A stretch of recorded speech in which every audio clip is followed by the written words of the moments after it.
Student information সিস্টেমে আপনাদেরকে স্বাগত। আজকে আমি স্টুডেন্ট ইনফরমেশন সিস্টেম সফটওয়্যারটির কার্যাবলী, এর ভিতরে ডেভেলপমেন্ট প্রসেস এবং এটি কিভাবে আপনি কম্পিউটারে সেট আপ করে ফাইলটি চেক করবেন সেটা দেখানো হবে। প্রথমে গিটহাব ওপেন করুন। এই গিটহাবের এই লিঙ্ক থেকে আপনি ফাইলটি ডাউনলোড করে নিন। আমার ডাউনলোড করা আছে। তো প্রথমে আপনি আপনার কম্পিউটারে যদি জ্যাম সার্ভার না থাকে, জ্যাম সার্ভার ইনস্টল করে নিন।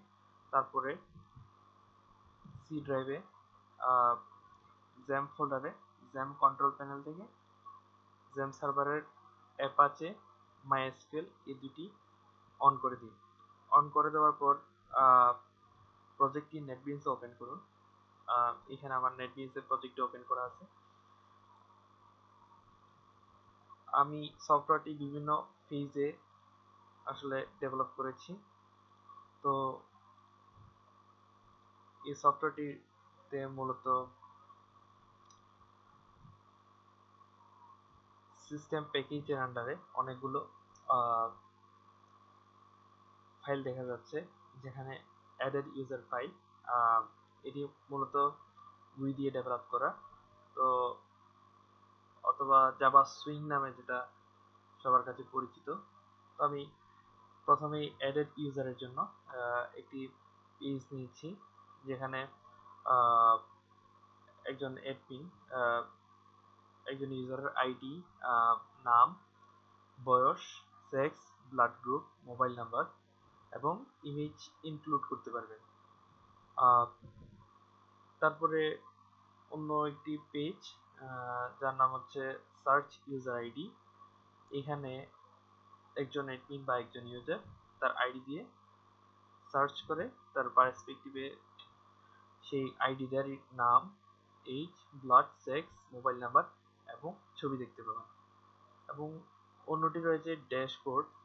এই ড্যাশবোর্ডে আসলে এখান থেকে মেনু চুজ করা যায় যে অ্যাডমিন কি ইউজার যোগ করতে চাচ্ছেন না ইউজারের তালিকা খুঁজতে চাচ্ছেন। তাছাড়াও আমাদের এখানে ডাটাবেস নামক আরেকটা ইউজার ইন্টারফেস দেখা যাচ্ছে, যেখান থেকে আপনি ইনিশিয়ালি সফটওয়্যারটা ইনস্টল করলে ডেটাবেস আপনাকে সিলেক্ট করতে বলবে বা আপনাকে একটা ডেটাবেস ক্রিয়েট করতে বলবে। তো যেহেতু আমাদের কাছে সফটওয়্যারটি ওপেন করা আছে, তো দেখি আমাদের সফটওয়্যারের মূল ফোল্ডারে কি কি রাখা আছে।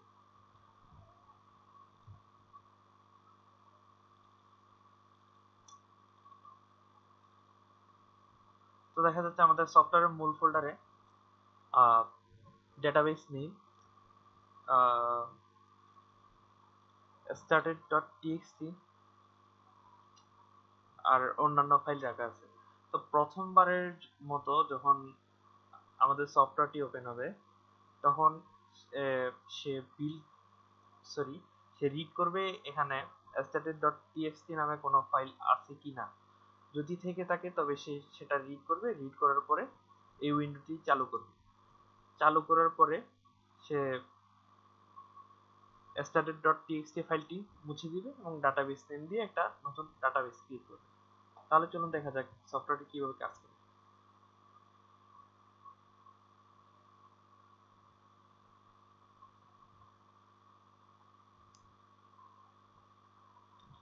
প্রথমে আমাদেরকে এখানে একটা ওয়ার্নিং মেসেজ দেওয়া হচ্ছে, যেটা it seems that you are starting this software for first time, please create a database first. আমরা ওকে করলাম। ওকে করার পর ডাটাবেসের নাম দিলাম।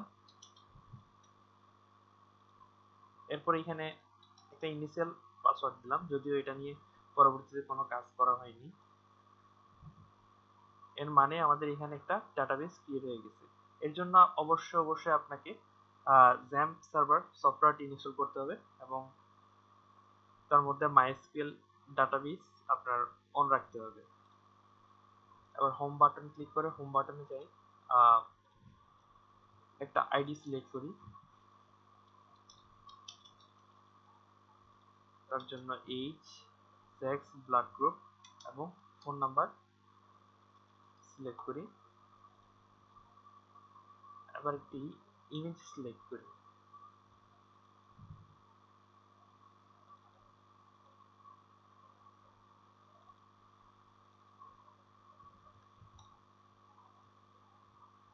ইমেজ কি অ্যাড করার পর আহ, আমরা হোম বাটনে ক্লিক করে সার্চ অপশনে ফিরে যাই। তারপরে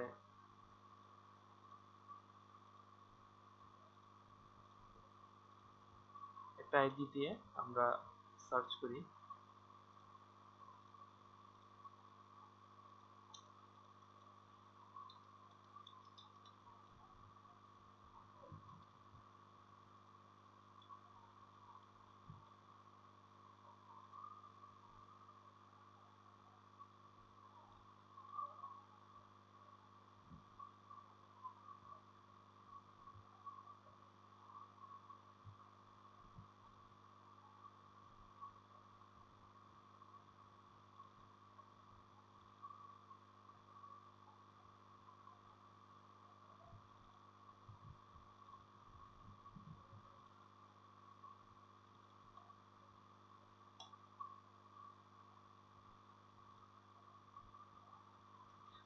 এবার সার্চ অপশনে গিয়ে আমরা 12 নম্বর আইডি ধরে সার্চ করি।